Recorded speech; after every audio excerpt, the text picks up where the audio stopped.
சென்னை வில்லிவாக்கத்தில் நடைபெற்று வரும் விழாவில் 2500 கோவில்களின் திருப்பணிக்கு தலா 2 லட்சம் வீதம் 50 கோடி ரூபாய் நிதியை வழங்கிய பின் முதலமைச்சர் மு.க.ஸ்டாலின் பேசி வருகிறார்.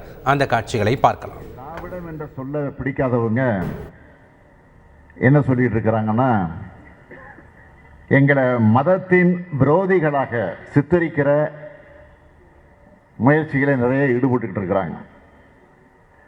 நான் அவங்களுக்கெல்லாம் மிகுந்த பணிவோடு இந்த விழாவின் மூலமாக தெரிவிக்க விரும்புவது, நாங்கள் மத வாதத்துக்கு தான் எதிரிகள் தவிர மதத்திற்கு எதிரிகள் அல்ல.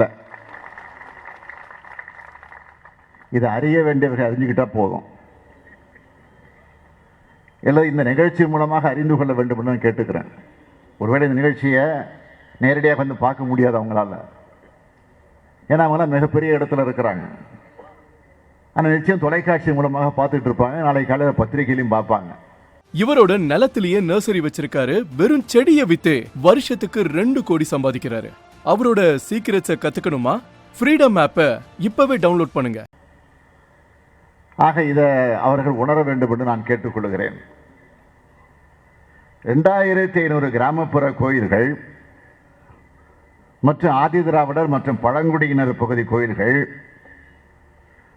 அவங்களுடைய திருப்பணிக்கு, அந்த கோயிலுடைய திருப்பணிக்கு தலா 2 லட்சம் ரூபாய்க்கான காசோலை வழங்கக்கூடிய விழா இது. 50 கோடி ரூபாய் நிதி வழங்கக்கூடிய நிகழ்ச்சியாக இந்த நிகழ்ச்சி மிக சிறப்பாக எழுச்சியோடு நம்முடைய ஆதீனங்கள் எல்லாம் பாராட்டக்கூடிய வகையில் இந்த நிகழ்ச்சி நடந்து கொண்டிருக்கிறது. தமிழகத்தில் இருக்கக்கூடிய மிக முக்கியமான ஆன்மீக பெரியவர்கள், அருள் நெறியாளர்கள் முன்னிலையில் இந்த கோயிலுக்கான நிதியை இன்னைக்கு அரசின் சார்பில் நாங்கள் வழங்கியிருக்கிறோம். நம்முடைய கழக ஆட்சி வளர்ந்ததற்கு பிறகு திருக்கோயில்களுக்கு ஏராளமான பணிகள் செய்யப்பட்டு கொண்டிருக்கிறது. அதனுடைய தொடர்ச்சியாகத்தான் இந்த விழா. இந்த திருக்கோயில் பணிகளை பொறுத்த வரைக்கும் சொல்லணும்னா, நாங்கள் எதையும் செய்யல. இதற்கான வல்லுநர் குழு அமைக்கப்பட்டிருக்கு. அந்த வல்லுநர் குழுவுடைய ஆலோசனை அடிப்படையிலே தான் இதையெல்லாம் நம்ம செஞ்சுக்கிட்டு இருக்கிறோம். தமிழ்நாட்டில் இந்து சமய நலத்துறையின் கீழே 43,000 கோயில்கள் இருக்கின்றன. பழைய நிலையில் இருக்கக்கூடிய இந்த கோயில்களை புதுப்பிக்க, அப்படி புதுப்பிக்க நேரத்தில் பழமை மாறாமல் அதை சீர் செய்ய குடமுழுக்கு விழாவை நடத்த இந்த அரசு உத்தரவிட்டிருக்கிறது என்பதையும் நான் இங்கே பதிவு செய்ய விரும்புகிறேன். அதேபோல் கோவில்களுக்கு வரக்கூடிய பக்தர்களுக்கு நவீன வசதிகள் கொண்ட அடிப்படை பணிகள் செய்து தரப்பட்டிருக்கிறது. திருக்கோயில் பணிகளை மேற்கொள்ள மண்டல மாநில அளவிலான வல்லுநர் குழு அமைக்கப்பட்டிருக்கு. அந்த குழுவினுடைய ஒப்புதல் பெற்ற பிறகுதான் இந்த செயல்பாடுகள் எல்லாம் செய்யப்படுகின்றன. தற்போது வர 3986 திருக்கோயில்களில் திருப்பணிகள் மேற்கொள்வதற்கு வல்லுநர் குழுவால் அனுமதி வழங்கப்பட்டிருக்கு. 1000 ஆண்டுகளுக்கு முற்பட்ட பழமையான வரலாற்று சிறப்புமிக்க 112 திருக்கோயில்களை பழமை மாறாமல் சீர் செய்வதற்கு 100 கோடி ரூபாய் ஒதுக்கீடு செய்யப்பட்டு திருப்பணிகள் மேற்கொள்ளப்பட உள்ளது. திருக்கோயிலுக்கு சொந்தமான திருக்குளங்களை சீரமைக்கும் வகையில் கருத்துருக்களை வழங்குவதற்கு சென்னை, கோவை, திருச்சி மற்றும் மதுரை ஆகிய இடங்களை தலைமையிடமாக கொண்டு 4 ஆலோசகர்களும் திருக்கோயில்களில் பழமையான மூலிகை ஓவியங்களை பாதுகாக்கும் வகையிலான வழிமுறைகளை வழங்குவதற்கு தனி ஆலோசகரும் நியமிக்கப்பட்டு அதற்கான பணிகள் நடைபெற்று வருகின்றன. நம்முடைய இந்து சமய அறநிலையத்துறையினுடைய மானிய கோரிக்கை சட்டமன்றத்தில் தாக்கல் செய்யப்பட்டப்போ நம்முடைய அமைச்சர் சேகர்பாபு அவர்கள் ஏராளமான அறிவிப்புகளை அவர் செய்தார்.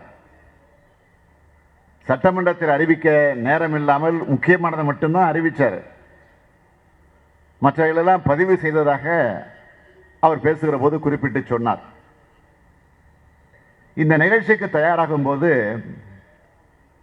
அப்படி அறிவிக்கப்பட்டதில் எத்தனை நிறைவேற்றப்பட்டிருக்கிறது என்று நான் அமைச்சரிடத்தில், நம்முடைய சேகர்பாபு இடத்தில் நான் கேட்டேன்.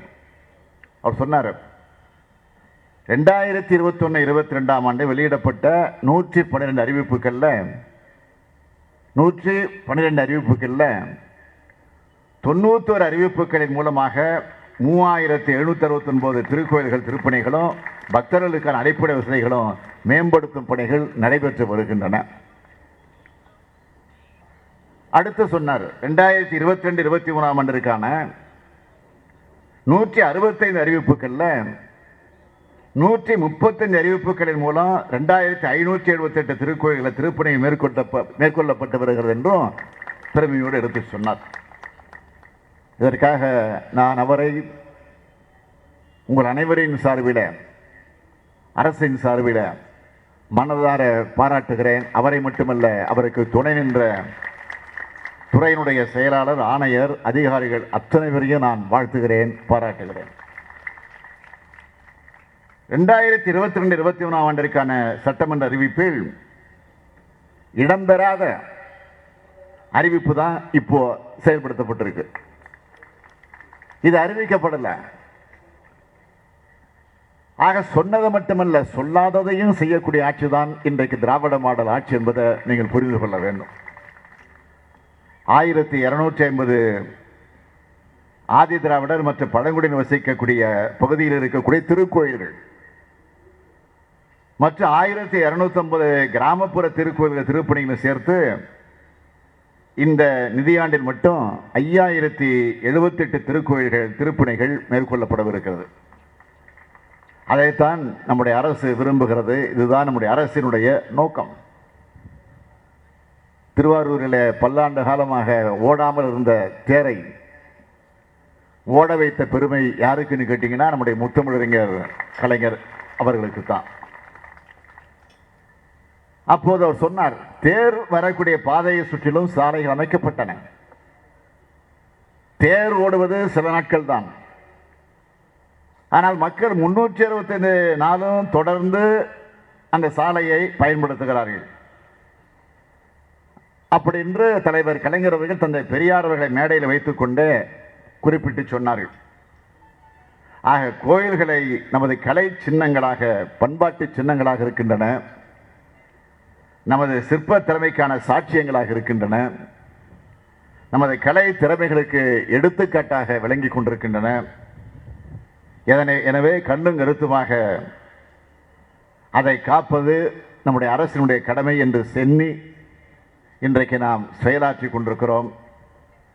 அத்தகைய கோயில்கள் சமத்துவம் உழவக்கூடிய இடங்களாக அமைய வேண்டும் என்பதில் நமது முழு கவனம் இன்றைக்கு இருந்து கொண்டிருக்கிறது. எந்த மனிதரையும் சாதியின் பெயரால் தள்ளி வைக்கக்கூடாது. நல்லா கவனிங்க, எந்த மனிதரையும் சாதியின் பெயரால் தள்ளி வைக்கக்கூடாது. அதற்குத்தான் அனைத்து சாதியினரும் அர்ச்சகராகலாம் என்ற சட்டத்தை நாம் கொண்டு வந்தோம். அன்னை தமிழ்மொழி ஆலயங்களில் நம்முடைய தமிழ் மொழி ஒழிக்க வேண்டும் என்ற உத்தரவையும் போட்டிருக்கிறோம். சமூக சமத்துவம் கொண்டவர்களாக நமது ஆலயங்கள் திகழ வேண்டும். மனிதர்களில் மட்டுமல்ல, கோவில்களிலும் நகர கோவில், கிராம கோவில் என்றும், பணக்கார கோவில், ஏழை கோவில் என்றும் வேறுபடுத்தி சொல்லப்படுகிறது. கிராமப்புற கோயிலாக இருந்தாலும், அது ஏழ்மையான கோயிலாக இருந்தாலும், ஆதிதிராவிடர் பகுதியில் இருக்கக்கூடிய கோயிலாக இருந்தாலும், அனைத்தையும் ஒன்று போல கருதி உதவி செய்யக்கூடிய அரசுதான் நம்முடைய திராவிட மாடல் அரசு.